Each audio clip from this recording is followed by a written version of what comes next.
O'Connell.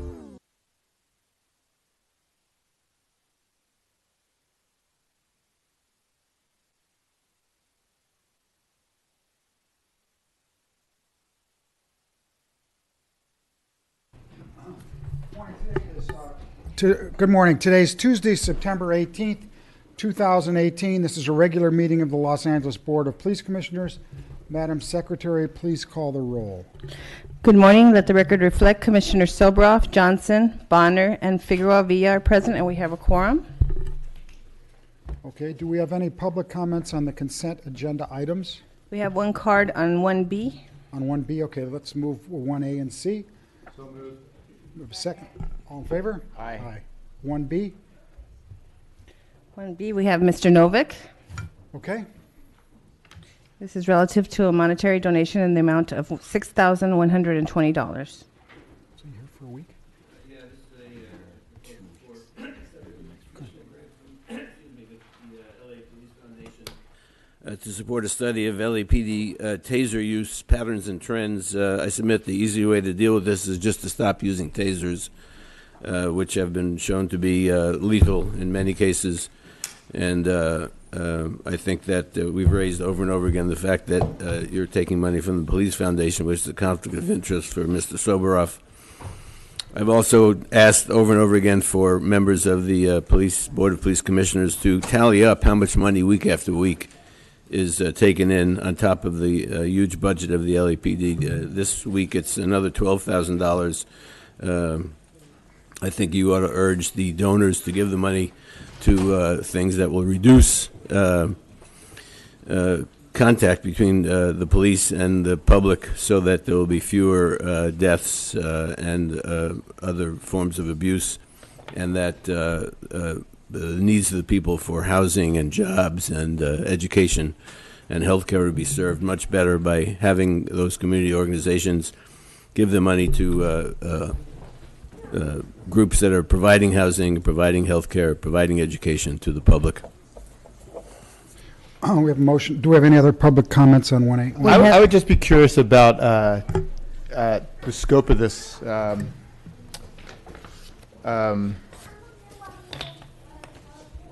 research project. I'm glad it's being done. I think does anybody from the department know? If not, I can just find out afterwards. Yes, Commissioner, we'd be happy to meet with you separately, or we can calendar a presentation before the entire board. It's your Just choice. a brief phone call would be great. You got it. I'll move item 1B. We have a second? All in favor? Aye. No one's opposed. Let's go to item number 2. I don't think we need reports on 2D or F. What about A? I had a question on A and B.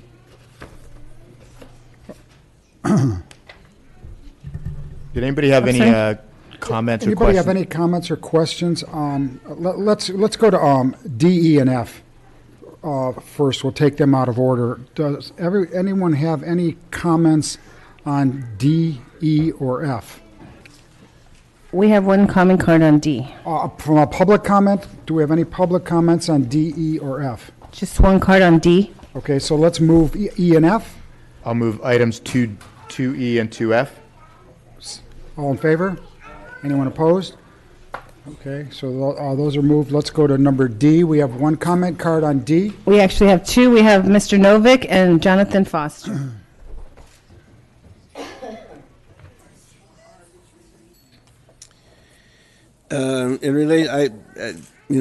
I've given up a commenting on most things, so I didn't bother on E and F. But in relation to item D, the department report regarding the extension and reprogramming of funds for the community-oriented policing services, community policing development grant.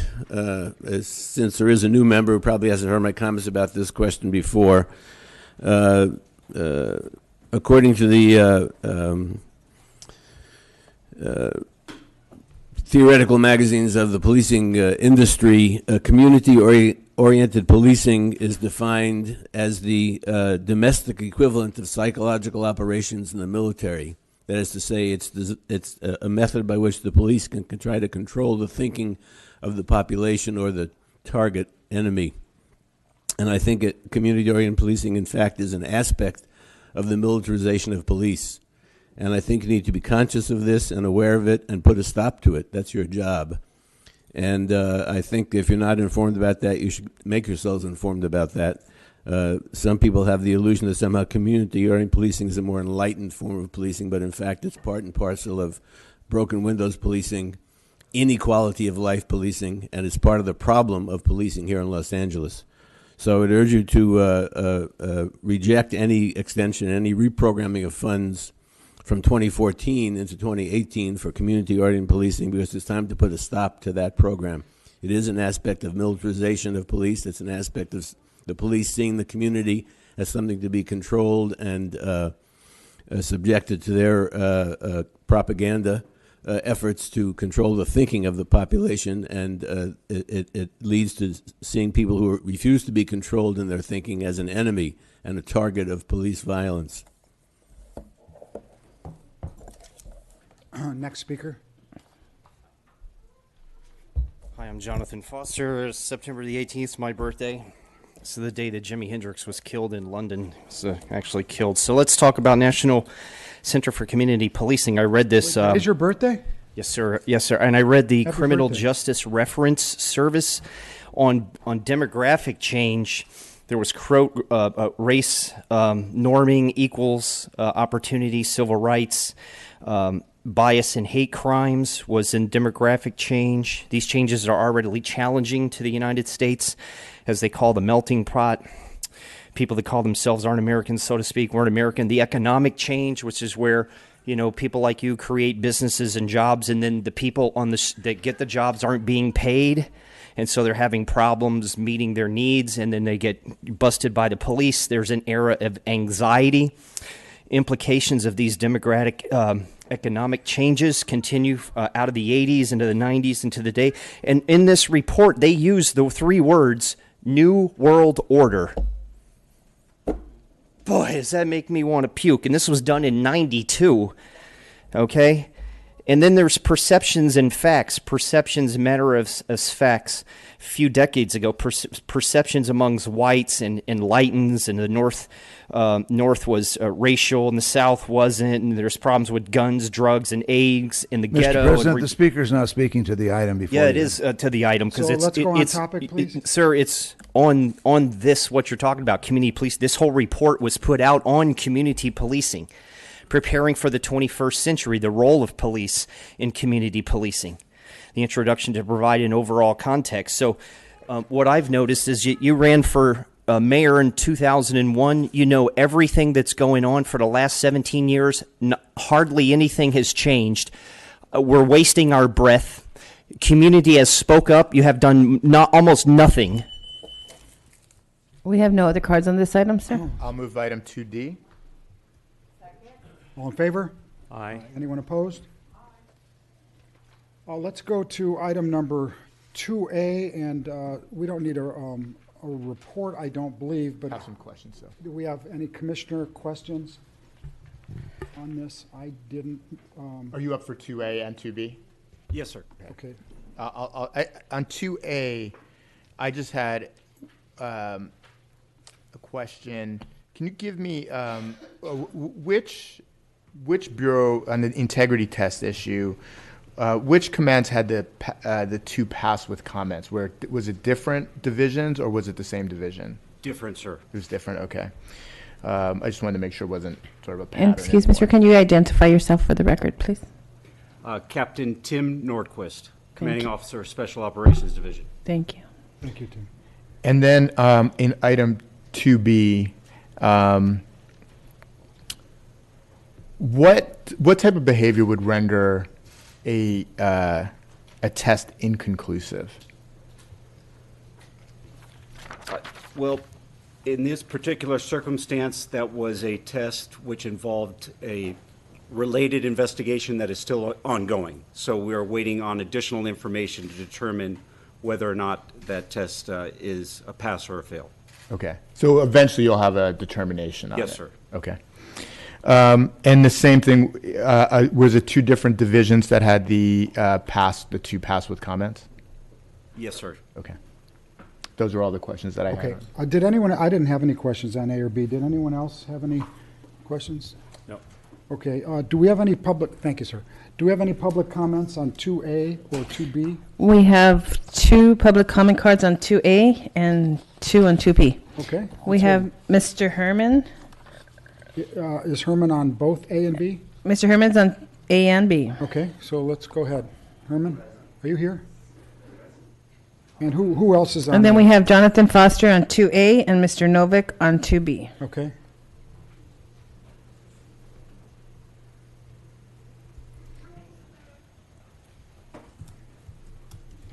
We're on 2A, Mr. Herman? Not death. Disabled, but not death. Certainly we know what Captain Tim report was all about, right? He wasn't talking about the TMUs or threat management unit that he's a part of, special forces, right? Because this is what takes down communities, these hidden so-called enforcements that go unnoticed by public transparency. And just like what happened to 2 former Biscayne patrol officers who violated the deprivation of 2A? civil rights. Pardon me? Are you on 2A? Yeah. Can I put a story together? Or are you going to interrupt me under the Brown Act? Pretty soon, if you don't get on topic. Go ahead. Fucking Jew, man. So the recommendation was obviously the department's report, none submitted. And as we see, again, Captain Tim, on his first quarter, stated very little to the issue. Why is that? He's on special force. He has all the resources to rank and file's advantage. Incidentally, though, it's to our disadvantage, the public.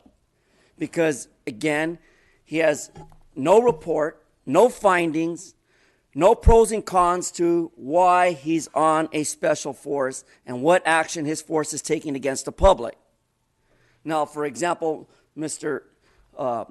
Chief Moore here, he will tell you, based on facts, what happens in special forces. But see, the issue here is about whether or not Captain Tim's report is accurate and consistent with his findings, which he said very little about.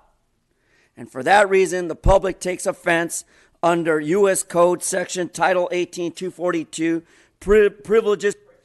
Okay, so you want to do your comment on 2B now? Pardon me? 2B? You can go to 2B. 2B? Yeah. To be hurt? Well, again, why is it that our civil rights under the color of law that Captain Tim of the TMU Special Forces has neglected to report? Why is it that today at City Hall we're talking about constitutional speech? I fear what one man says. I feel a threat by his words and says. Now, Mr. Dale Bonner knows, growing up in an African community, that such apathy towards racial discrimination and derogatory statements aren't a fact of a threat. And such, under the enforcement section brought to you on a quarterly report, is not accurate. Now, nowhere in his report did he say that we're not protecting Title 18 of the U.S. Code, which, again, as I brought out while I was interrupted, that the constitutional laws of the United States under emotional and psychological warfare by Captain Tim and his special forces has no recommendation for the board's action. Why is that? Why is there no action? You mean to tell me at no time he used excessive force like they did with the Baltimore Police Department? Using excessive force against people who are disabled?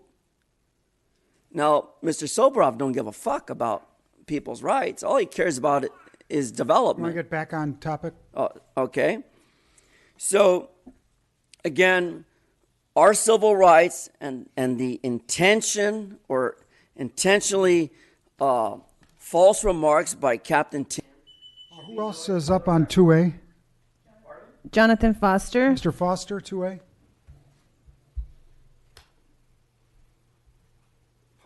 I'm Jonathan Foster. I'd like to say thank you to Mrs. Rivera. I kind of speak on her on the ethics enforcement section. The list on background talks about constitutional policing stops, constitutional policing searches, constitutional policing seizures.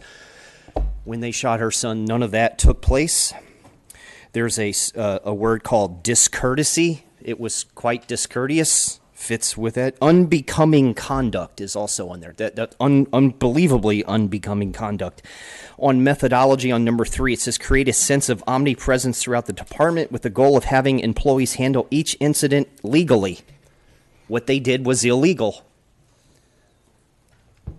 Here on the table 1, classifications in the section of fail. An employee failed to perform accordance with established policy and procedure. Am I supposed to think that the policy and procedure is if you see somebody with the gun, you get out and shoot them?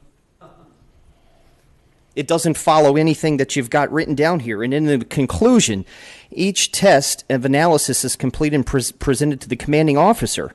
And if a classification is fail, there's, a personal complaint can be initiated. However, if failure appears to be the result of training deficiency, I mean, are you training people to get out of the car and shoot people? Because it's not the only one they shot. There's another guy they shot, and part of his head is caved in because when they went up to him, they didn't actually give him enough time to react. They thought he had a gun wrapped around his hand with shirt because it was so hot outside. So are you telling me that the policy is to just get out and shoot people? It doesn't line up with the EES. And you've been around since 2001 trying to run for mayor, and this is still going on. What are you going to change? Anything? Are you worth? We have a motion for approval for item number 2A. So moved. All in favor? Aye. Okay, let's go to the comment, the other comment on 2B. I think it's Mr. Novick.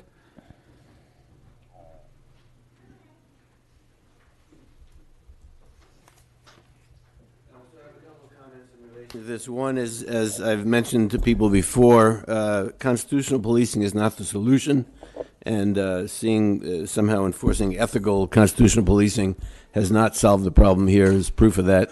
The Constitution, when it was adopted, was designed to uphold a system of colonialism and white supremacy, and it still does that. Constitutional policing does the same. In terms of this particular ethics report, I think this is the period of time in which your current chief of police retired as deputy chief and came into a $1.27 million windfall. I'm wondering if there's any ethical enforcement on that question, or the general issue of the DROP program, which seems to have been continually exploited by members of the department to the tune of over $1 billion over a period of time. I think that's a serious ethical violation. And in general, fish rots from the head. So if you're not enforcing the ethics at the top of the department, then the rest of the line officers are going to follow along in suit. So I think that you need to look very carefully at what kind of ethical enforcement you're having. I will re-ask the question that was raised earlier. This ethics report is being carried out by the Special Operations Division, and I'm curious as to why the Special Operations, which generally deals with, I think that controls SWAT as well, and no? What does Special Operations cover? Sir, it's just a portion of internal affairs. It's just, that's the name, but it has no tactical aspect or street enforcement. All right, so it's a sort of IAB, as I used to call it. All right. We have no other cards, sir. Motion for approval of item number 2B. So moved. Second, please. All in favor? Aye. Anyone opposed? Okay, let's go to item number 2C, the department's report, the annual report regarding the consent decree. Chief, do you want to weigh in on this one? Well, Commissioners, you have the report as Mr. Alcan moves to the table, and obviously this is an area that in previous reports we've continued to provide the attachments, which provides the percentages of various portions of whether it's the attrition in the academy or description of our promotions and pay grade advancements amongst various ethnicity and gender classes. And just to summarize that, in reviewing these numbers, that I look forward to as we move into 2019, deepening our representation in areas of particularly African American and Hispanic, as well as women. I think that in these numbers, that while there is, one might say, parity, for instance, in the area of African American promotions being representing 9% of the organization, which is approximately just under 10% African American. I'm troubled by the concern, for instance, that in the number of African American women that are on the organization, and in the next 5 years, the number of African American officers that are going to reach retirement age, that we need to continue to build a bench in this regard, both in our recruitment as well as position candidates within the organization for advanced responsibilities by tasking them and identifying the most qualified and those most capable of taking on additional responsibilities. Good morning, Commissioners, and thank you, Chief. Arif Ali Khan, the Director of Constitutional Policing and Policy. As the Chief alluded to, this is part of our obligation, the Department's obligation, as part of the Blake Justice Consent Decree that was actually began in 1973. So for the last 35 years, we've complied with our obligations. What's before the Commission today is simply the report that we're required to submit that has a breakdown of sworn personnel by rank, gender, and ethnicity, and also how that compares to the goals that were set forth back in roughly 1973. It was actually a little bit later.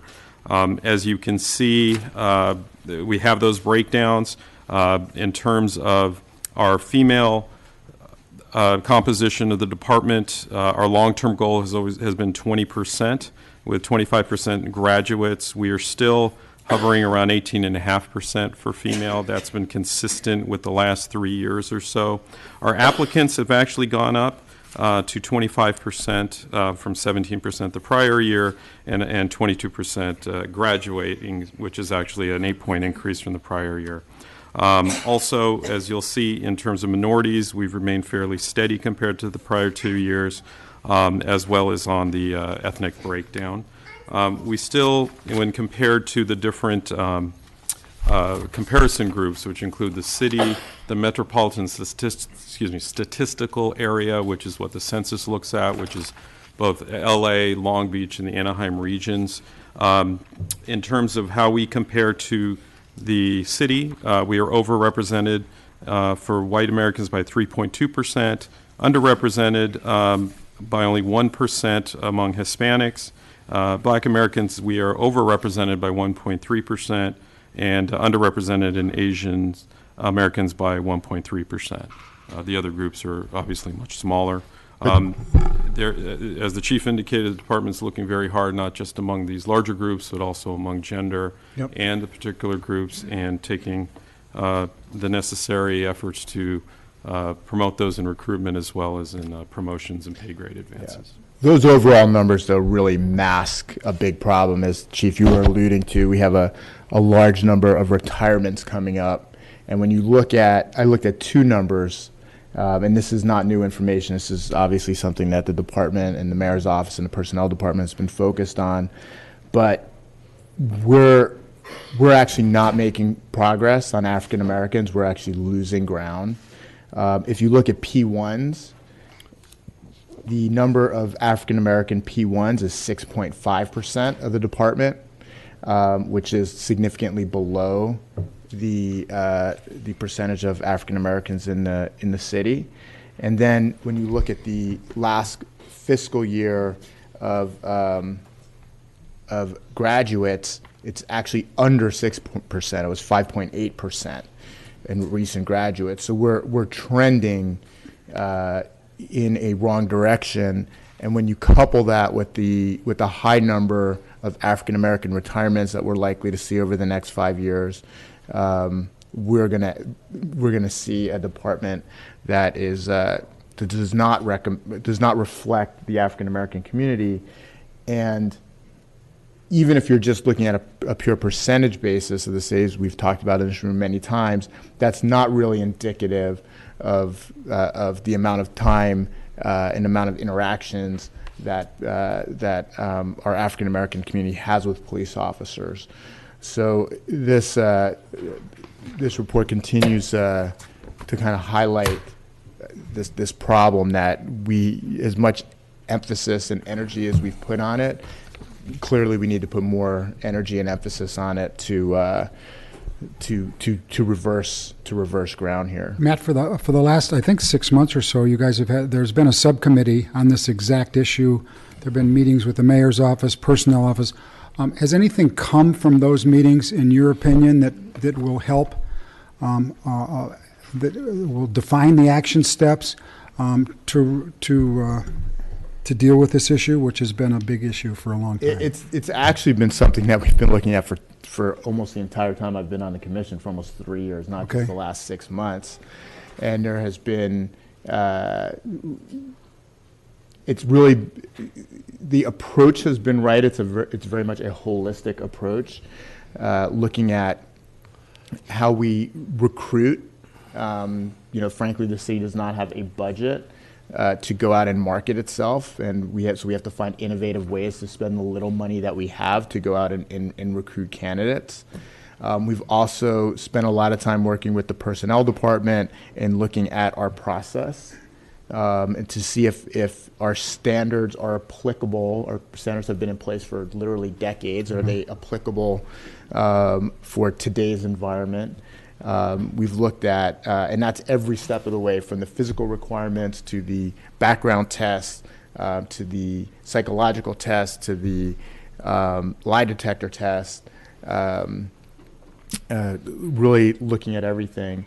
And then just looking at the overall process, is there a way to speed up the process so we're not losing good candidates to other agencies that, by virtue of their size, are able to move faster. We've also done a lot of reach out to the philanthropic community as well, and they have rightfully recognized this is a critical issue, and there's a number of big philanthropic organizations that have indicated that they want to be engaged with us and help with the problem. Good. We've not made, despite the desire, we've not made any really significant progress in figuring out what that's going to look like. So again, this is a problem we just have to, even as much time has been spent, we got to spend more time. Absolutely. We're not moving in the right direction. Right. Got it. Okay. Yes, and thank you for that, Commissioner. As you noted, we do have challenges. It shows in the data, as you pointed out. The purpose of this report, obviously, is just to indicate where we are today and how it compares to prior years, but looking forward is something that's very important.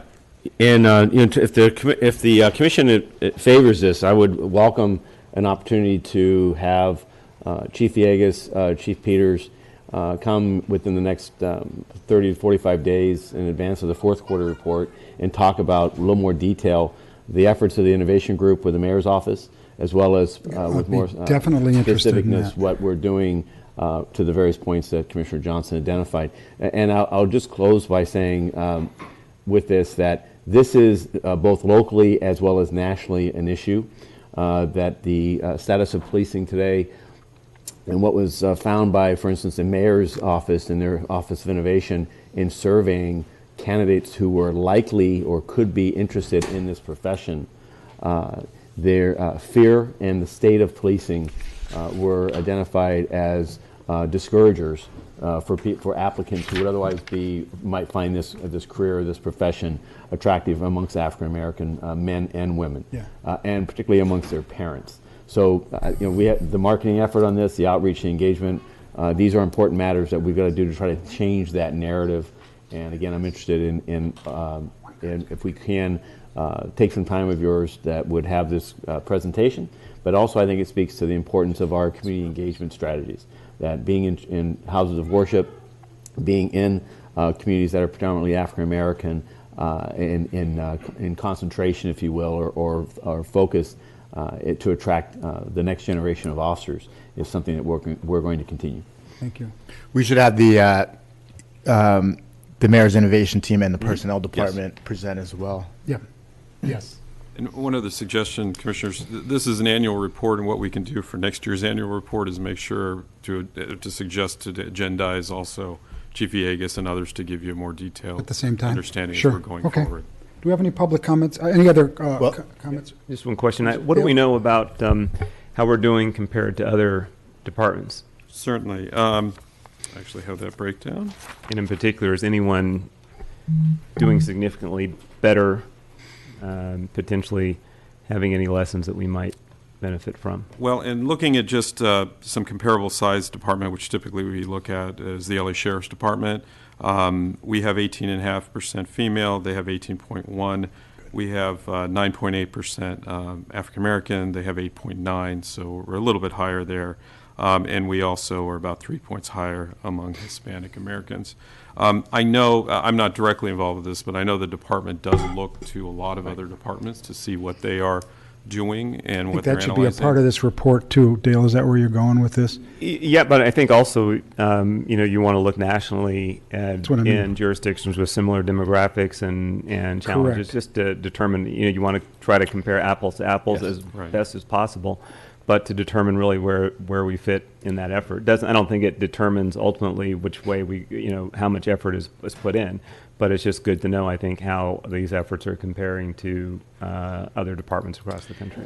And also looking, those other departments may have higher numbers of a particular ethnicity than we do, but they're also trying to match what's in their community. So taking that in So consideration. as well. there is a conference on this very subject that PERF is hosting on December 4th that we'll be at the table to listen and learn. And then, of course, the IACP Major City Chiefs Conference is coming up here in 2 weeks. And again, recruitment continues to be a challenge amongst agencies, but we are looking to identify successful strategies that other agencies are experiencing. Chief, where is the December 4th, the PERF meeting? Is it here in Los Angeles? No, it's in Washington, D.C. Okay. And that is the topic? The topic is recruitment. I would also be curious, maybe in a future comment, to know what, if anything, we know about how young people develop an interest in law enforcement. So for example, when you're trying in the effort to recruit engineers, we know that if you don't get a kid interested in science or technology by the 5th grade, you've almost essentially lost their interest in that field. This strikes me as a little different paradigm in terms of the different skills and qualifications required for law enforcement. But I'd be curious to know what we know about, from a developmental standpoint, what we know about and how that interest evolves or not. Absolutely. So there's a full spectrum approach here that includes our police magnet programs, a continuation with our cadet programs, youth services, but then also we've now expanded that into the junior and university level, where we continue to bridge, if you will, their participation now as reserve officers as they go through an undergraduate degree program as a work path or a career path that allows them to reach us at 21 with a 4-year degree as a means of intake. But the numbers, last year we hired 550 personnel and 450 or so graduated, so it's about 18% attrition rate. Out of that applicant pool, we're now tracking those that are police magnet or POPs programs or cadets to see the percentage, but it's not going to be deep enough in order to sustain our attrition. Our attrition runs anywhere between a low year recently, in the last 5 years, a low year has been 450. The high years have been over 550. Yeah. So, and I suspect that that's the numbers that we'll see going forward. So it is a portion, to your point of culturally, do we attract young people at a much younger age? But we've also found that people within the service, as well as university students that are outreach and engagement at those levels, at those early adulthood levels, can prove successful and needed. The pipeline's just not big enough to grab them from. And to Commissioner Johnson's point, a 5th grader today is not going to be able to help this issue that we're going to see in the next 5 years. Right. Okay. Do we have any? The only other thing is the other part of this report is really about workforce development. So I think it would actually be good to have an update on some of the work that we've been doing there. We can agendize that for a later meeting as well. Absolutely. There is I just spoke with Dr. Purnell yesterday regarding executive development, workforce development, and her strategies as there. And this is a topic of one of the innovation groups that we're working on. I suspect that report is somewhere in the area of 90 days or so away. But I would encourage the commission to perhaps put this in two buckets. They are interconnected, but I worry about the level of detail that we're going to be able to get into, given the depth, the breadth of the matter. I agree. Do we have any public, thank you, Ara. Do we have any public comments on this item? Yes, sir. We have Mr. Herman and Melina Abdullah. Okay, Mr. Herman?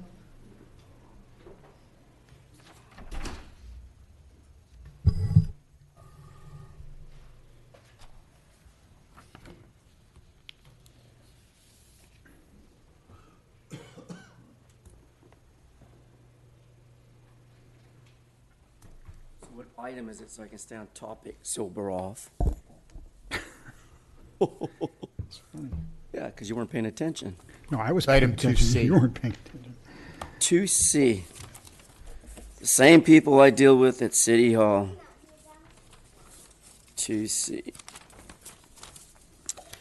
Department's report on 2C is dealing with a annual report for Black Justice Consent Decree. Well, all along we've been asking that we enforce the consent decree to protect the public's welfare. But as you heard from Michael Moore, it's going to be held in Washington. And I hope Washington is paying attention to the way you delegate this commission meeting for the report of the fiscal year, because apparently there are some unprecedented broken rules, and you violate the consent decree because you don't listen to the public's concern. We're the legislative body that controls this commission. For the record, will reflect the Brown Act. And for such an annual report, as you heard the speaker sitting there before us, was very blatantly just nonchalant, so to speak. Same way T-Fang nonchalant speaks, and he's no lawyer. All he is a puppet. So my report is to transmit transparency and to open up the personnel department's division to the public, because we're the reflection of what you do wrong. We're here to criticize you. We're here to reflect criticism at what we see in interest of public concern and safety. And so when you get the report on the next few items of public comment, you will know exactly how we feel about the report. Next speaker, Professor.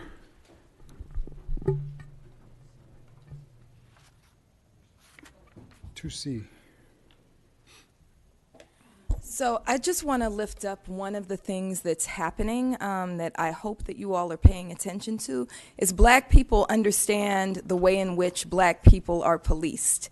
And so, of course, Black people aren't going to be lining up to be police when police commit acts of violence on our community. When Black people are killed at 3 times the rate by police as everyone else. When you see, you all just released a report about levels of trust in LAPD and saw how Black communities feel, how distrustful we are of police. So I'm not saying that you should go on a PR campaign. I know that that's your kind of fallback position. Well, let's go on a PR campaign, right? It's not a PR campaign that you need to go on. You need to change the behaviors of the police. You need to make sure that police stop killing our people, right?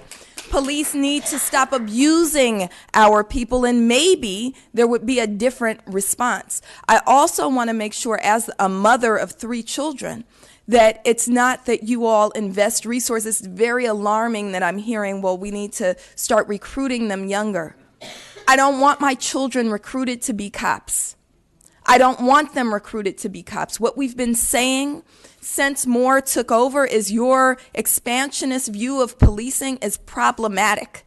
We don't want an expansionist police department. We want resources poured into the things that make communities safe. Youth workers, mental health resources, not cops who get 40 hours of training, people who have real degrees in these subjects. That's where the money needs to go. And when you said there's very little funding, you all have 53% of the city's general fund. That is more than your share. And that is the problem. We have a motion for approval on item number 2C, please. We have a second? Second. All in favor? Aye. Anyone opposed? Okay, let's go to item number 3 is the report of the chief. Chief, good morning, sir.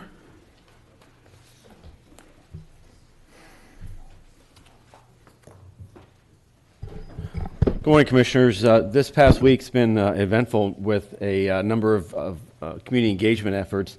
I want to thank Counterterrorism Special Operations Bureau and under Chief Grimala. They held a LEAPS conference. This is a private security corporate leadership engagement that we've been involved with now for more than a decade that brings leaders from corporate security into a conference setting for us to talk and compare information as to how to improve the safety of all of our communities. And they, as security far outnumbers in resources and resources, the safety of locations, us effectively working with them and ensuring that information such as this tragic event that occurred on Sunday with the attack of 3 individuals who we believe were homeless, potentially by another individual who's also homeless. That happened in the downtown core area, and our relationship with the security community speaks that those relationships helped us in identifying where this offender may be and bringing him, taking him from the streets to protect other people that he may be preying on. Additionally, I attended the prayer services on Friday at the Omar Katabe Foundation. I probably messed that last name up, but my apologies. And then Chief Arcos was with the Mexican Independence Day celebration in East LA and enjoyed that outreach and engagement. And then last night, I want to thank the Dodge organization as they hosted Southern California Law Enforcement Appreciation Night, where 2 of our personnel, Sergeant Sue Lescara, received the Community Service Medal involving her actions as the mounted unit, as well as a number of other E-platoon personnel in rescuing more than 80 horses during the fires that we saw up in the northeast San Fernando Valley last year. We also was proud to see Officer David Kiarge, who's from Metro. He threw the first pitch, and you may remember this officer as a SWAT officer who was shot last year in pursuing a double homicide suspect. And fortunately, he was able to recover, and it was proud to see him out there last night throwing the pitch. And yes, he got it all the way to the pitcher, to the catcher. Today we have 10 of our personnel, along with Commander Nolte in Washington, D.C., being awarded by the U.S. Attorney General the Distinguished Service in Policing Medal. That award is in response to officers working the MacArthur Park Task Force, an outreach, full spectrum approach that we saw a resurgence of some street violence, of robberies and aggravated assaults, as well as some other narcotic dealings and so forth along a MacArthur Park corridor. And proud of the work that they did, because it wasn't just an enforcement-oriented approach. It was one that dealt with outreach and engagement with LASA and DMH and other resources to get services to those people that were in need of those services, and also to identify those that were preying upon others. As I conclude my remarks on those significant events, I want to move over to our crime picture. I did reference to you this terrible attack that we saw over the weekend, and there was a press conference that Robbery Homicide Division handled yesterday that put out the images that we have today. I'm hopeful that the public's help with this will allow us to identify that individual. The other significant event I want to talk about is we had an in-custody death that occurred on September the 15th at about 2:48 in the afternoon. And briefly, it involved in the Rampart area at 6th and Loma, a woman walked into the front lobby of Rampart Station and advised the officers there that an individual who was outside, who she had reported on a previous day as being a suspect of domestic violence against her, was outside and armed with a firearm. The Rampart uniform officers, along with the supervisor, responded to the front of the station and made contact with the individual and attempted to apprehend him. The individual refused to comply with the officer's directions. The officers deployed a 40 millimeter, which is a less lethal munition or tool. The individual then reached into his pants pocket, retrieved a handgun, and suffered a self-inflicted gunshot wound to the head. He was determined to be deceased at the scene. His firearm was recovered from the scene. Fortunately, no officers or other people in the area were injured. Force Investigation Division detectives responded and are handling this. And this, of course, will result in a release to the public of video evidence that we have, both body-worn video as well as some closed-circuit television and other video captures that depict this scene, and that will occur within the 45 days as directed. Moving over to the crime picture, we've seen an improvement, continued improvement despite this attack on this weekend, in our violent crime. We're at 178 homicides this year to date. That number was 196 2 years ago, and a nearly 13% reduction over a 2-year period. Overall, our violent crime is down in each of the categories for a 2.5% reduction. And in our overall Part 1 crime, we're at a 2.4% reduction. The primary drivers on that is we continue to see a reduction in gang crime. However, the increase we are seeing is in violent crime and some property crime with persons experiencing homelessness. Part of that is a function, I believe, of a greater understanding or acuity, to understanding the role of the individual and whether the influence of or the status of them experiencing homelessness.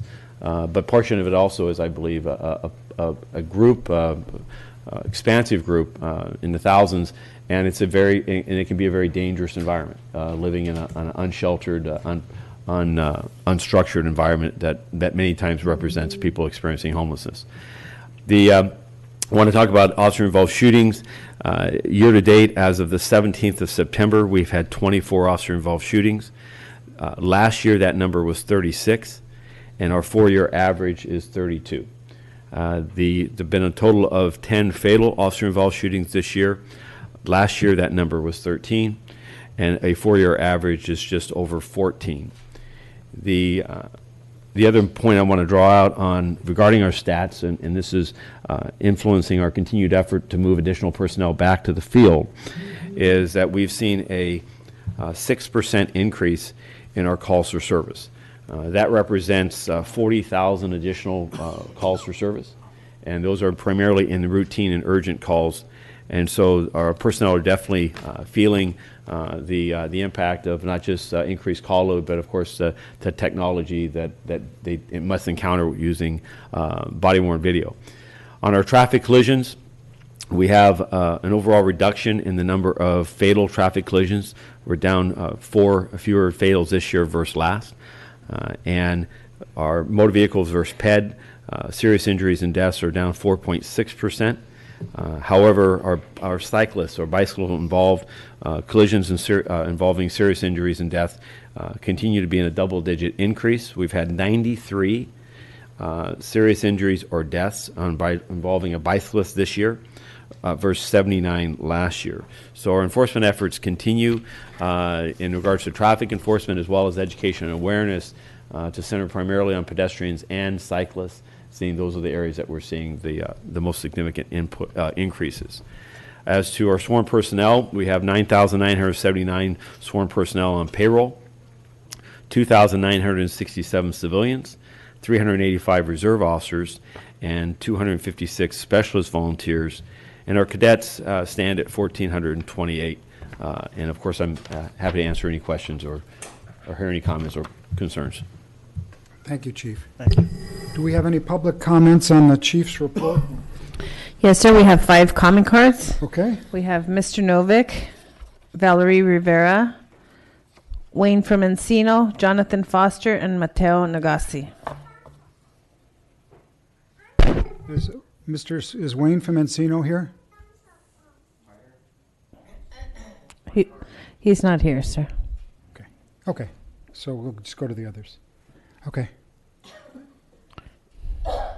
I'm going to direct this to the last part where you were talking about the size of the force, and earlier you referred to the attrition rate of people, or maybe that was Commissioner Johnson referred to people leaving, needing to be replaced. And so I wanted to relate that back to the question we were looking at earlier in terms of the consent decree and the composition of the department. I think that the difficulty you're having in recruiting African American officers reflects the fact that the department is engaged in policies and practices that are driving African Americans out of Los Angeles. The population, the black population of Los Angeles has decreased numerically and in relative proportions dramatically over the last decade or more, and it's due to the fact that the LA Police Department is involved in criminalizing poor people of color. It's involved in feeding the mass incarceration that disproportionately affects black people. It's involved in enforcing the gentrification displacement of people in the city through lack of adequate housing. And the consequences of that for the black community in Los Angeles in particular have been dramatic. The population, as I say, of African Americans in the city of Los Angeles has dropped, not just in relative terms, but in absolute numbers over more than a decade now. And so until the LAPD, in addition to what Dr. Abdullah said earlier about its criminal role in killing people in the black community, but in enforcing a system of economic inequality, injustice, and exploitation is driving black people out of the city of Los Angeles, you're not going to have people to recruit to your department. Valerie Rivera, please.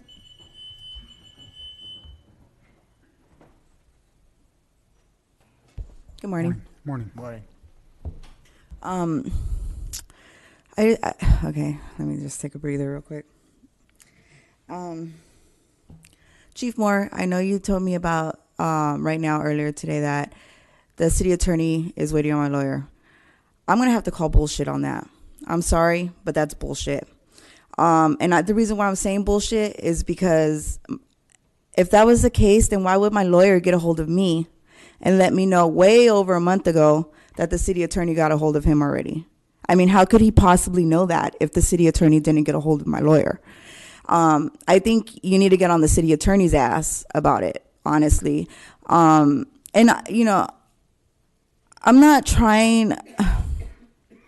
really trying to be a very humble person, considering even after the fact that my son was brutally murdered.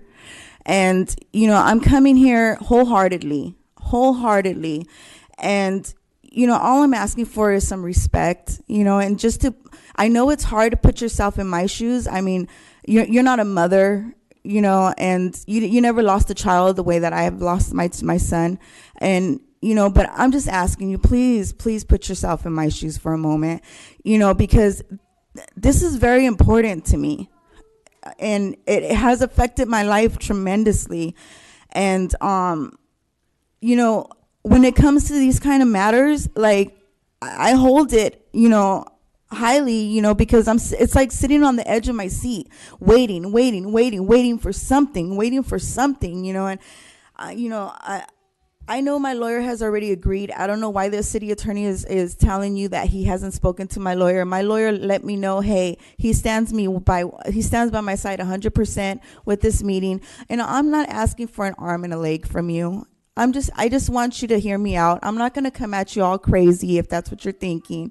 I just want you to hear me out and to listen to my concerns. You want to do your public comment now? Yeah, thank you. Okay.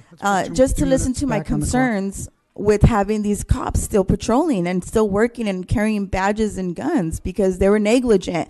And not only did they, were they negligent, but they're incompetent.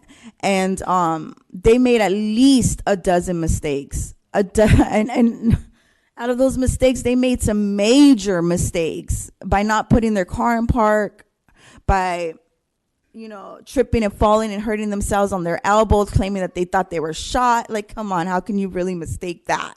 Running my baby over with their patrol car, jumping in and stepping on the gas rather than the brake. Like, I mean, there's just so many mistakes. And,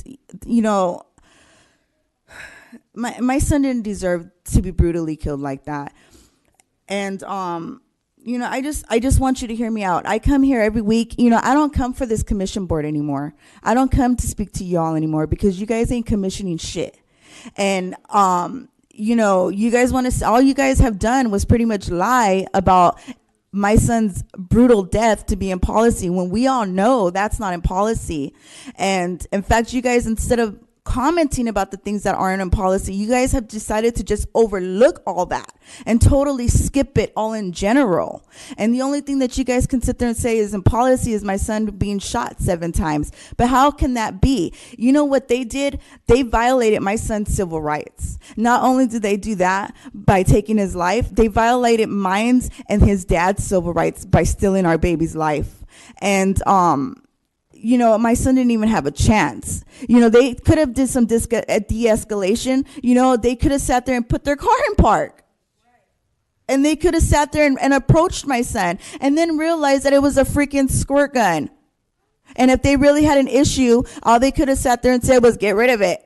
My son probably could have been throwing it in trash or something, but no, he didn't even have a chance to even explain anything. So I'm just asking, reach out. My lawyer's already agreed. I think you need to get a hold of the city attorney. And just so you know, FYI, I do have a recording of that conversation I had with my lawyer when he did get a hold of me. So I'm just letting you know my lawyer is aware of it and he's okay. And I just wish that if you're Mr. Rivera, I wish to.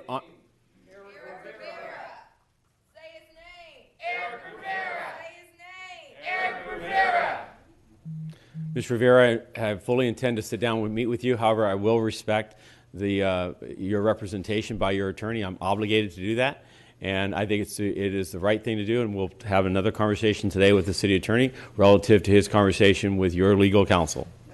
Thank you. Yeah. The next speaker, Jonathan Foster. Mr. Foster. Followed by Mateo Nagasi. And Mr. President, Mr. Herman filled out another card with his name on it. Too late. Okay. Last week on the West Side, you spoke about the suicides, and I really want to say suicide is no laughing matter to me at all, and I'd like to pause 5 seconds in realization of the impact in knowing that the connected and possibly hurting. I want you to know that this moment is the beginning of ending your pain associated with this suicides. And I'd like to pause for 5 seconds in memory of the officers, and I did not personally know them.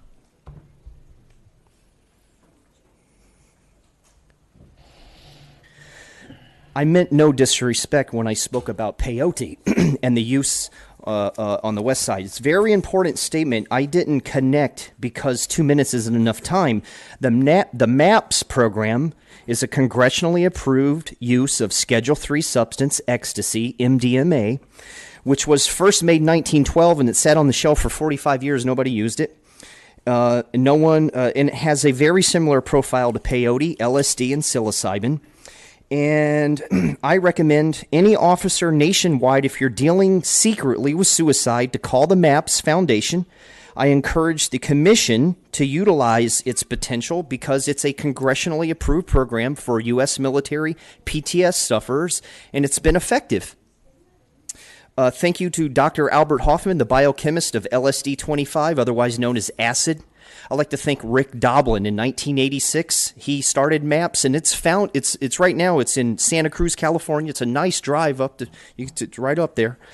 And to the people left behind from these suicides that are hurting, I know you're hurting. I hurt. I deal with it second by second. That's why I know all about it. Jesus said, "Do not take anything into your heart so deeply that it will hurt you." This guy, he killed himself, right? You talk about your police, and he shot. This guy could have used some peyote. He could have used some psilocybin. Next speaker, please. Mateo Nagasi. Morning, sir. All right, I'm going to talk a little bit about the DROP program and the corruption that's been going on.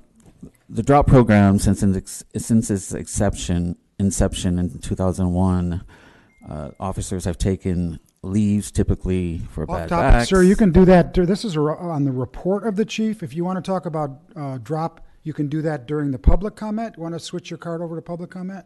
Sure. Okay, so we'll do that. We'll call you back up. Thank you, sir. We have no other cards, sir. Okay, thank you. Let's go to public comment period. Okay, we have 9 comment cards. Okay, let's start with the gentleman who just Mateo was finishing. Nagasi, please. Yes, sir.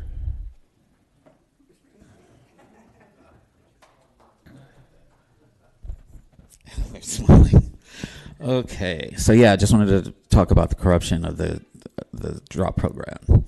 That the average absence of these officers are about 10 months, but the Times found that hundreds of cases of individuals had taken off more than a year at essentially twice the pay for doing nothing. The list include a married couple and a police captain and a detective who joined the drop program at around the same time and collected nearly $2 million while in the program.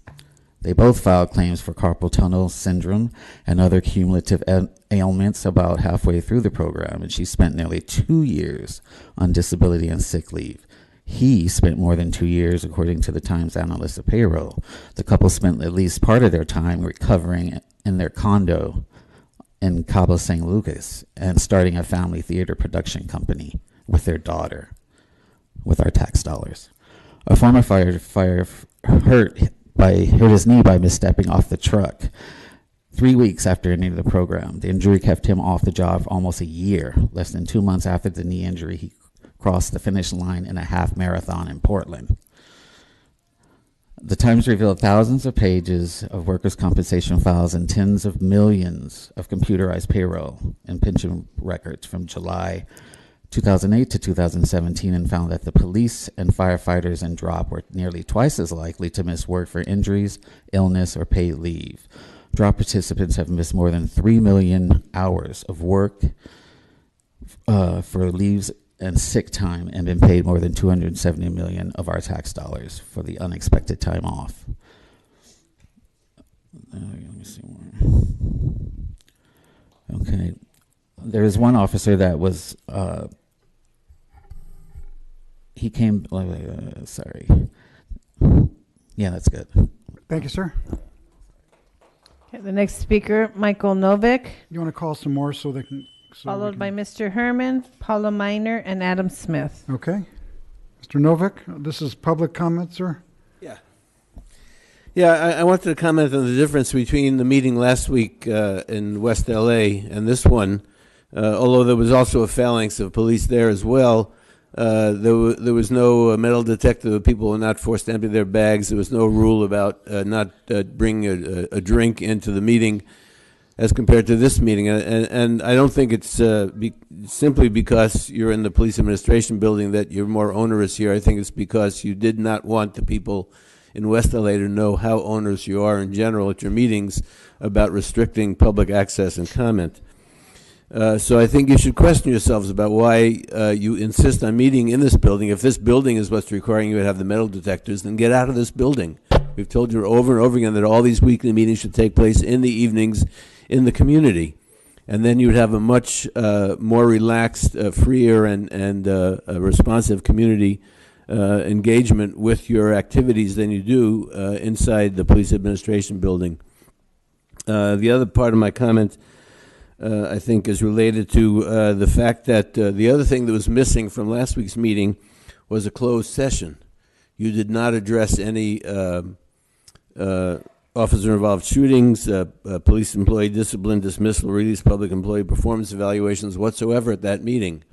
And I question whether that was just because of the lateness of the hour, because it wasn't on the agenda from the very beginning. I think, again, that was because you were trying to hide from the people of the west side of Los Angeles the number of cases of police misconduct and discipline that you deal with. You're up to number 75 this week.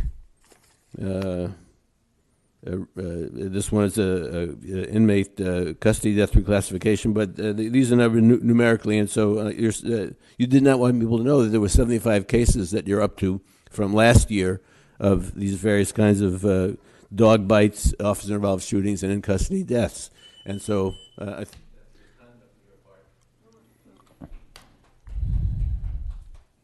Next. So, as a community member and an advocate, I urge you to find a remedy to the intimidation, threatening, and hostile environment created by Steve Soboroff. His hateful speech should suppress us by turning in public cards with other people's name as protected speech. So why the fuck would he take Wayne Spindler, my name, on a public comment card? I addressed it. I said I'm here. Now, if I wasn't here, then you could say Wayne Spindler's not here. But I am Wayne Spindler when I fill out the motherfucking card, Soboroff. So accept the card. That's the reason why we're fighting at City Hall. That's why we have a war. Because you create suppression of free speech. A white motherfucking Jew like you suppressing our free speech. It's the high holidays, bro.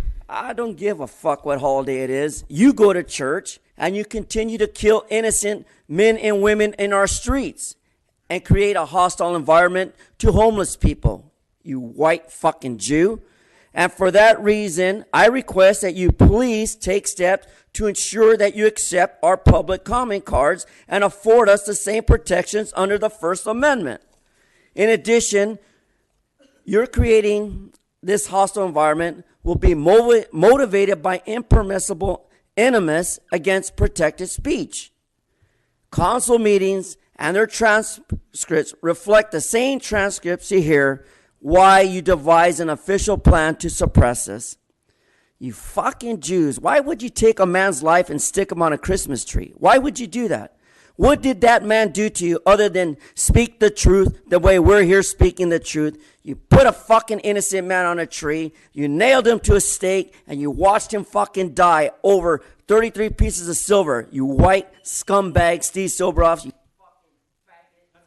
The next speaker, please, Paula Miner, followed by Adam Smith and Jonathan Foster. I did read the editorial in the LA Times today, which just helped me through that. Don't hold on. You don't disrupt. Yeah, I know, but don't disrupt. He has the right. Okay. Go ahead. Okay, my comments are about something that also was said at the meeting in West LA. Last year, about 20 organizations, a number of nonprofits, ACLU, Black Lives Matter, sent a letter to the mayor requesting more meetings in the community. Our issue has been that meetings are not accessible as to time and location for a number of members of the community. At last week's meeting, President Soboroff answered a question and said these meetings will be quarterly. Quarterly is 4 times a year. We know that in response to the mayor's letter, you said 6 times a year, and we are still advocating for more meetings to be out in the community. Because if we are saying that you meet weekly, give or take cancellations, you're meeting somewhere between 40 and 50 times a year, and only 4 or 6, whichever is the correct one, and hopefully it is the larger one, only 4 or 6 of those are more accessible to members of the community, and it is important. Also, I'd just like to make a quick comment about the Blake Justice Consent Decree. In recruiting, you have to understand the cultural barriers that have been set up by police. As a mother and grandmother, I have about 8 young men under the age of 21 in my family right now. We routinely have to give them the talk. Everybody in here knows what the talk is. If you're giving a young man the talk at age 10 or 11, because then he may want to walk down the street or walk to the store, and that talk is avoid the police, be careful. You know what's going to happen when they begin to drive. We say, don't drive in the car. You can't take more than 1 friend. If you have 3 friends that need a ride, don't take them. The police will stop you no matter who you are and where you are if you're black. So this impacts. Next couple of speakers. Adam Smith, Jonathan Foster, Lisa Hines. Okay. Mr. Foster, you want to come up too? Go ahead, sir. All right. Mateo brought up the DROP program, and it just made me think of something that I heard of recently. and I thought I'd share with Mr. Bonner as a new member of the commission. We complain a lot about the consent agenda items, specifically some of the donations that come through the Police Foundation, and how there's no discussion, how the commission just approves that, whatever. And last year, I think it was April 2017, there was a lawsuit brought against the city that Chief Beck was a part of, where I think it was a Captain Whittingham sued the department over lack of promotion or something. And a person that testified on behalf of the city was a retired deputy chief named Stephen Jacobs, who at the time was one of the 4 top drop payments. So he testified on behalf of the city, spoke badly about this captain who brought the lawsuit. 3 weeks later, here at the police commission, in a consent agenda item, there was a $25,000 consulting contract for Mr. Jacobs to do special projects for the chief of police. Which, just looking at this guy testified for the city, 3 weeks later, he's getting a $25,000 consulting contract for the person, Chief Beck, who he testified on behalf.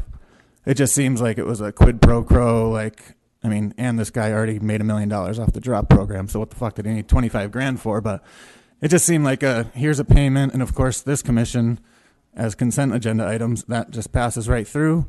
There's no discussion about it, and it's shady as hell. Thought I'd bring that up for you. Thanks. Mr. Foster? A big problem: without a lawsuit, our community participation comments mean nothing. Being appointed by mayors, you guys encrypts the continued problem the general public is facing with wages at the job and who owns the land and charges rent for tenants. My next topic, I would like to acknowledge my not knowing you were the commission are not police officers from what little I knew about it. And I would like to honor all real police officers that haven't broken the law on the job, have the second hardest job in America, and it is very, very, very, very, very, very hard job to do. And I thank you all, good, nice police people. Thank you, all of you. Every one of you, 13,000, all the people that retired that are really good. I have to restate my next topic. I have to restate my incorrect statements on going for the gun. If the gun really hasn't been pulled out of the officer's holster and the officer can gain control, it's still in the holster, possibly when the officer does take it out and wound, not kill. Maybe 1 shot, not 9 shots. Unless the suspect is charging at the officer and won't seize, stop, won't seize, then you shoot. So I have to make that correction. It's a time when the officer does have to shoot the suspect. It's unfortunate. And any possible changes could take 3 to 5 years, possibly 8 years if you listen. But we know you guys are not listening because you're in bed with the mayors, with the Rothschild bankers, and who's got the money and who owns the land that you took from the American Indians. And I have to say something to Mr. Novak. I'm going to come for your wallet every week, me. Every week I'm going to either steal it or come for it, okay? And what's going to happen is after a while, you're going to profile me, and in your brain, you're going to put me in a database, and then after a while, you're going to take steps to prevent me from getting to your wallet, which is the same thing the LAPD does.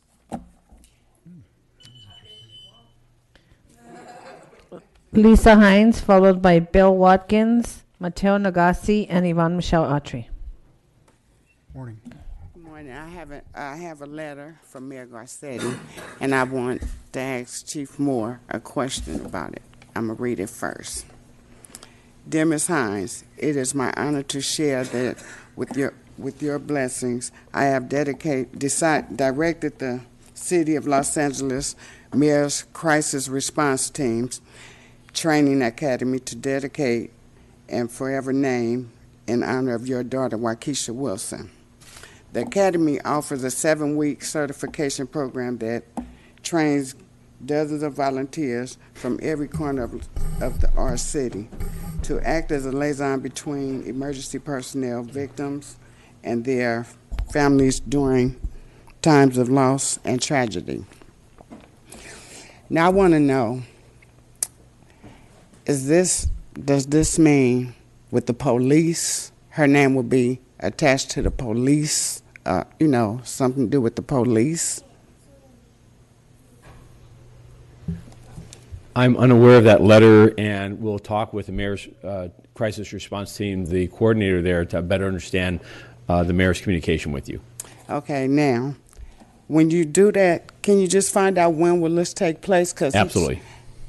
I received the letter July 28th. So let me have them follow up with you. I'm not Okay, aware of the letter. I just need to say something else about the letter.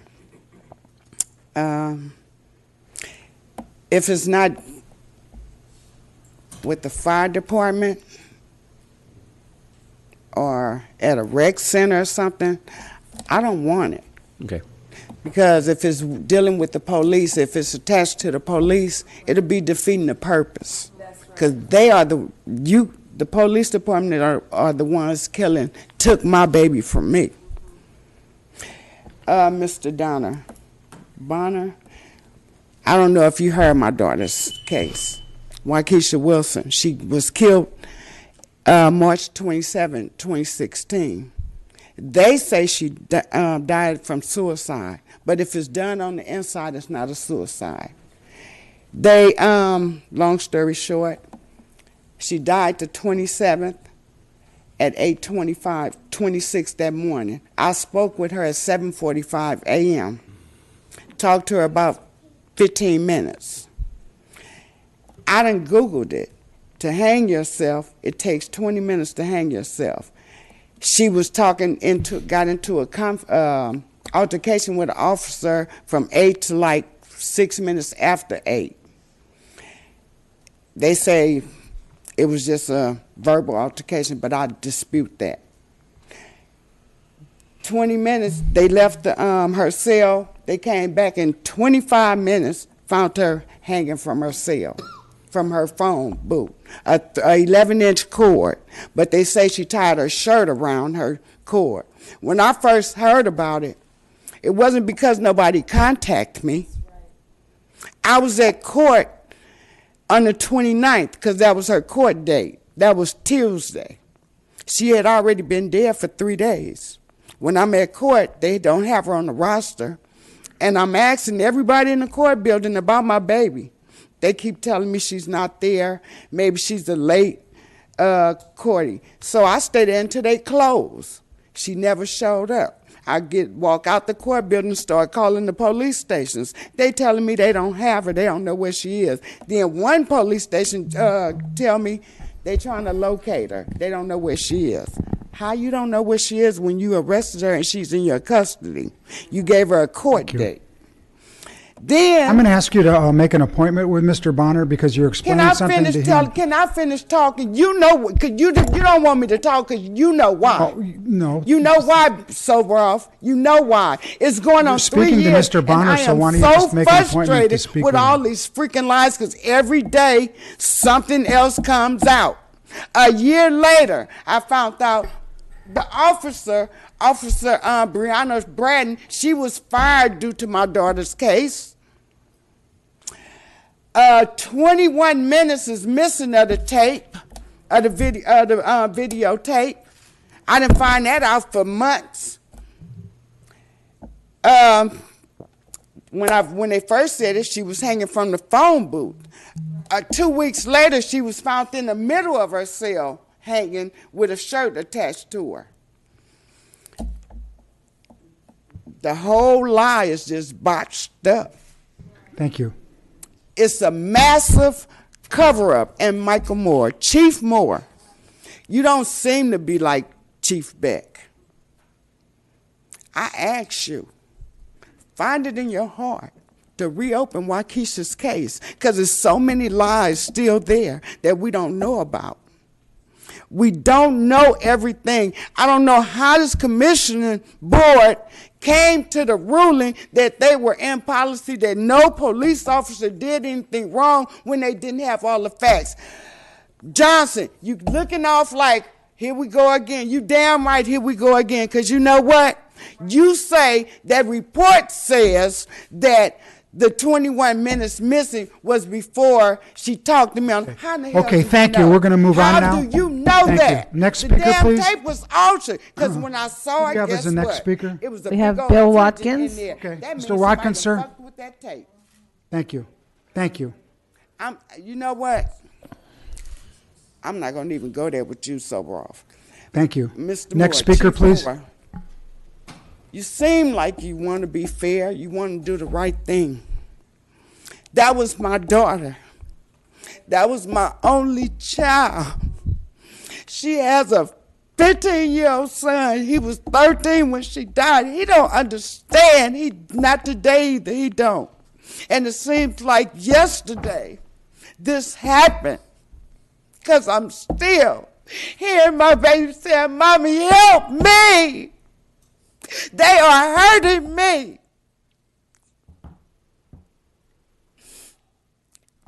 My baby's birthday is February the 4th. Soboroff, you told that man, and I have nothing against that. Happy birthday. But the 2 years, last year, I came in here and said my baby's birthday was today. You didn't say happy birthday to Waukesha Wilson, did you? No, you didn't. No, you didn't. But I just don't understand how y'all could have came to the conclusion that everything was fine with the police doing what they did, and y'all didn't have all the facts. Y'all didn't even know it was an altercation between the police. Ms. Hines. The detectives told me Ms. that. Hines, I will have today someone from our family support unit call you. I have your cell number on a piece of paper. I have the letter that you've referenced, I believe, dated July 23rd. I'll review that. I'll work with my family support team, and they will have a conversation with you today to try to clarify or provide information as to what the mayor's crisis response team and this dedication means. I believe, to give you some assurance, I do not believe it involves the police department. I believe it involves the mayor's crisis response team, and which also involves the fire department. Okay. Thank you, because we Thank need you very people much. who know how it feels and what I'm going through. I need people like me, I'm sorry. like Valerie Rivera, I'm Helen not- Jones, Ms. Hines, okay. Sherry Graves. Thank you. It's so many more I can say. I'm sorry. Okay, thank you. Next speaker, please. Good morning. Nice to see you guys. Appreciate it. Sorry for the loss of people who've had trouble, both with police and in their lives. I've been falsely arrested by police here at LAPD. I try to laugh. That's where I actually went to court, to criminal court, and got the arrests. I got the 851.8s. I prove factual innocence. I haven't received any compensation for that, but I keep going. I never got into trouble with anybody until I got poor. When I lost my money, I was walking around places, and I ended up getting roughed up here and there. Sometimes I'm legal. I barely jaywalk. But it's hard to be poor. Sometimes you get things, you're in the wrong place at the wrong time. It's difficult. And I'm sorry for all of our loss. I've taken a long 2-year break from coming to these meetings. Thanks, Mr. Johnson, Matt, and everybody for working on de-escalation policy. I don't know what the stats are. I heard Chief Moore's stats. I feel like there are just less shootings that I hear in the morning on my radio, and I just am so grateful. I cried myself to sleep when Dave Lopez reported de-escalation back in March of 2016. I didn't know I was working hard to come to this podium for de-escalation. I didn't know that was the word or what we were trying to do. But I love human life since I gave up drinking alcohol and almost killed myself a couple of times. Thank you. 16 years ago. And I value human life. And the more we can do that, the better. The more we get excited about non-lethal weapons, the better. De-escalating and preserving life, converting life from a troubled life to a citizen. The more we can do that, the better. You'll be hearing about helicopters and my views on noise more and more as I start to come back to meetings. I believe in a LAPD that's on foot more and out in schools teaching law, having an education branch. I've been talking about that for years. I love you guys, and let's keep going. Thank you. Thank you. Next speaker. Mateo Nagasi, followed by Ivan He's Michelle already, Autry. did he? No, he spoke already. We put him first. Oh, okay. Ivan Michelle Autry, and that's the final speakers. Ms. Autry? Is she here? Yep. Oh, okay. Sorry. She's the final speaker? Yes, sir. Okay.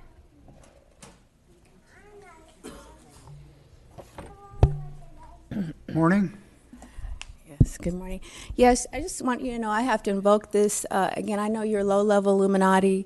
I don't know if you've already sold your soul to the devil. Quite obviously, your demonstration and lack of concern reveals that to me. God is watching you, okay?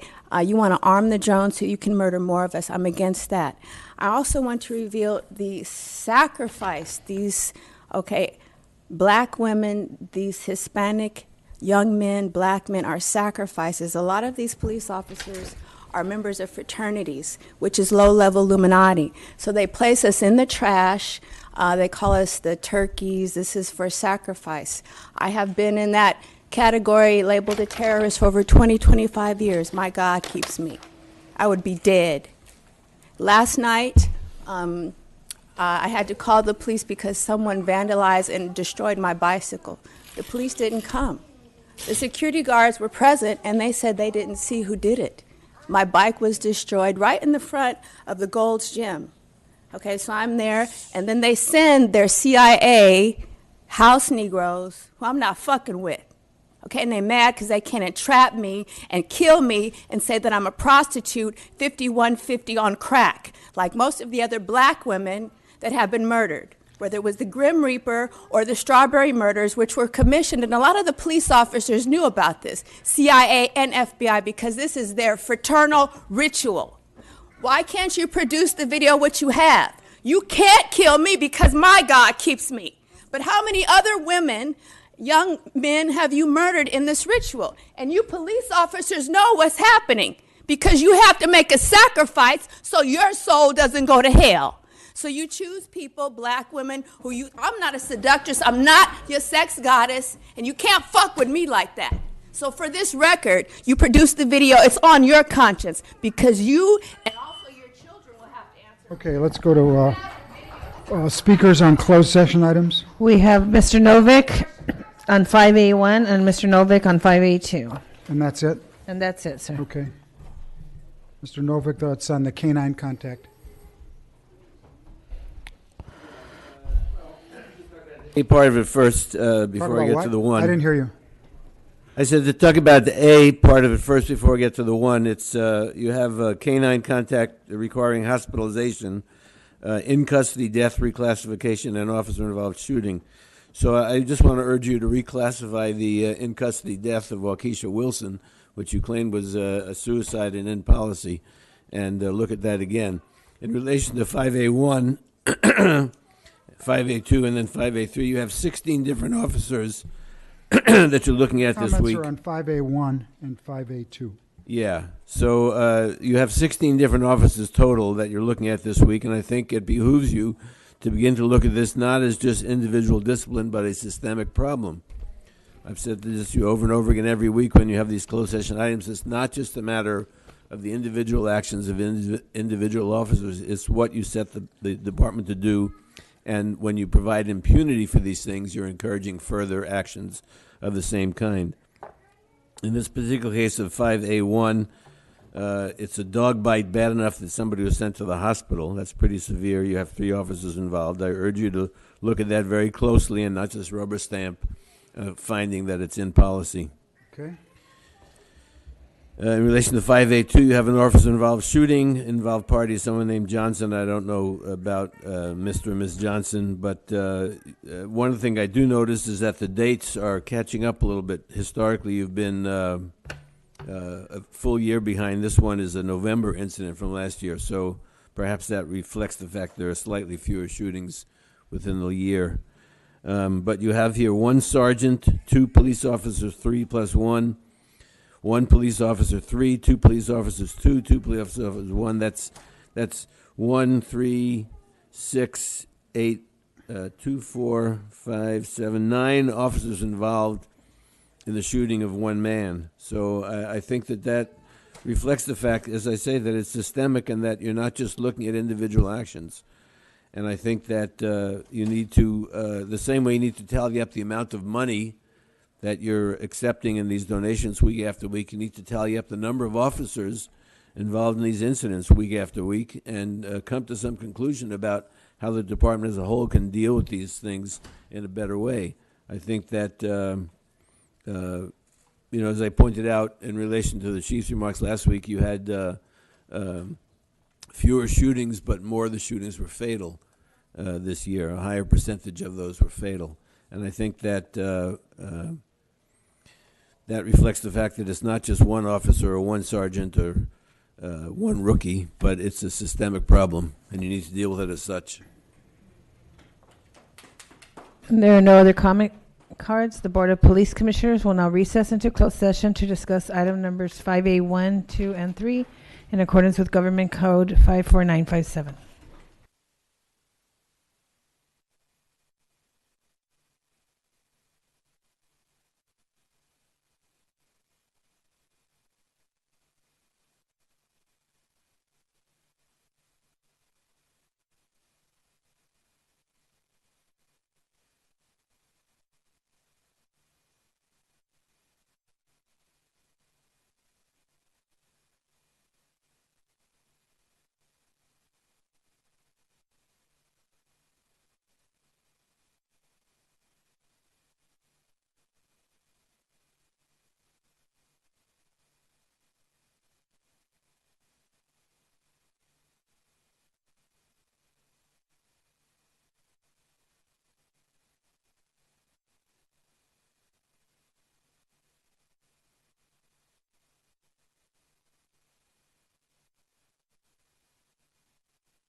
It's open.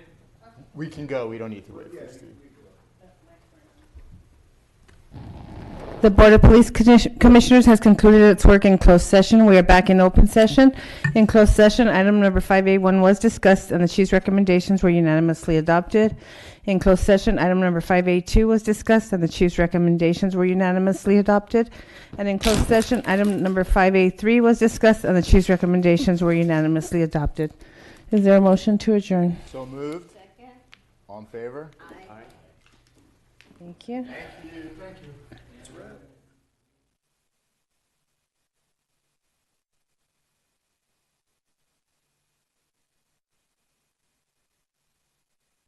I'm Angelina.